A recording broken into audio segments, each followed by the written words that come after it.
How to stand out in your boss's eyes. Naren. This is Naren, conquering communication with you all. There's one thing that bosses love about employees, and this is one way employees can really stand out in their boss's eyes.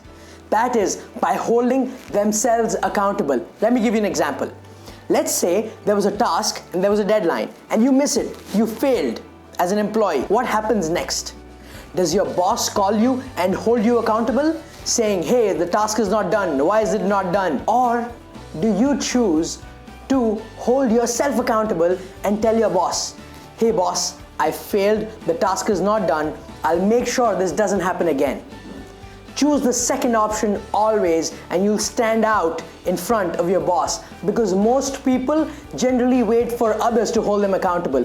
But when you don't have a job done and you hold yourself accountable, your boss loves it because they didn't have to go through the pain of asking you and holding you accountable. This is one way to ensure that you stand out. I hope you like this tip. I'll see you guys in my next video. Much love.